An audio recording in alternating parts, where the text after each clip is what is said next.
ಇವತ್ತು 8th of John 2026. So ನಾನಿವತ್ತು ಬಿಟ್ಕಾಯಿನಲ್ಲಿ trade ತೊಗೊಂಡಿದ್ದೀನಿ.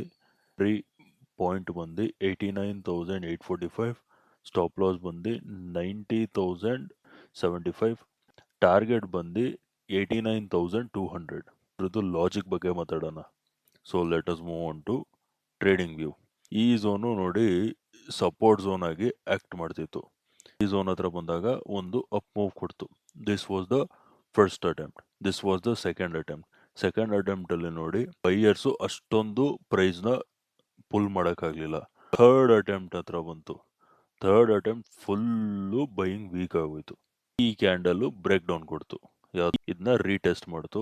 ಅವಾಗ ಎಂಟರ್ ಆದೆ. So let us wait and watch. This was my logic behind this trade. So guys, ಇನ್ನು ನಾವು ಹೆಚ್ಚು ಕಡಿಮೆ ನಮ್ಮದು ಟಾರ್ಗೆಟ್ ಹತ್ತತ್ರ ಇದ್ದೀವಿ. ಸೊ ಗೈಸ್, ಇನ್ನು ನಾವು ಹೆಚ್ಚು ಕಡಿಮೆ ನಮ್ಮದು ಟಾರ್ಗೆಟ್ ಹತ್ತತ್ರ ಇದ್ದೀವಿ. So as you guys can see here, almost $5 profit ತೋರಿಸ್ತಿದೆ. ಸ್ಟಾಪ್ ಲಾಸ್ನ ಟ್ರೈಲ್ ಮಾಡ್ತೀನಿ. Wow, market is supreme. Almost profit ಇಂದ ಕಾಸ್ಟ್ ಟು ಕಾಸ್ಟ್ ಬಂದಿದೆ ಪ್ರೈಸು. ಹೆಚ್ಚು ಕಡಿಮೆ ಓನ್ಲಿ 60 ಪಾಯಿಂಟ್ಸ್ ಇಂದ ಟಾರ್ಗೆಟ್ ಮಿಸ್ ಆಗಿದೆ.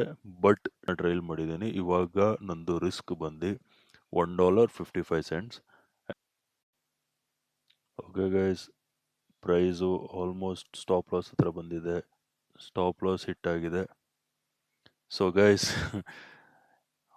ಏನು ಮಾಡೋಕ್ಕಾಗಲ್ಲ. ಸೊ ಇಲ್ಲಿ ನೋಡಿ, ಎಲ್ಲ ಪ್ರಾಪರ್ ಆಗಿತ್ತು. ಮೋಸ್ಟ್ಲಿ ಇದು ಈ ಕ್ಯಾಂಡಲ್ ಸ್ಟಾಪ್ ಲಾಸ್ ತಿನ್ನಕ್ಕೆ ಬಂದಿರೋದು ಅಂತ ಅನ್ಸುತ್ತೆ. ಸೊ ಏನು ಮಾಡೋಕ್ಕಾಗಲ್ಲ.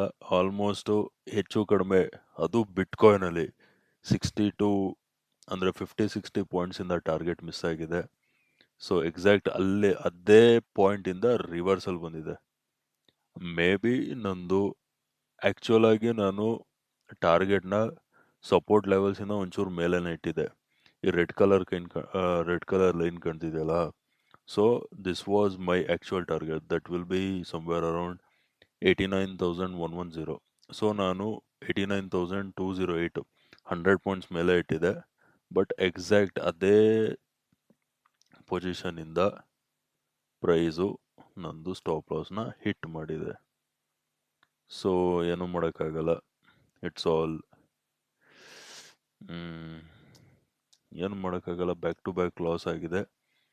ಬಟ್ ಸ್ಟಿಲ್ ನಾನು ಗಿವ್ ಅಪ್ ಮಾಡಲ್ಲ. ಪುನಃ ನಾಳೆ ಇನ್ನೊಂದು ಟ್ರೇಡ್ ತಗೋತೀನಿ ಲಾಜಿಕ್ ಆಗಿ, ಕರೆಕ್ಟಾಗಿ. ಇದು ಕರೆಕ್ಟಾಗಿತ್ತು, ಬಟ್ ನಂದು ಟಾರ್ಗೆಟ್ ತುಂಬಾನೂ ಅಲ್ಲ, ಸ್ವಲ್ಪ ದೂರ ಆಗೋಯ್ತು. Okay guys, thanks for watching the video.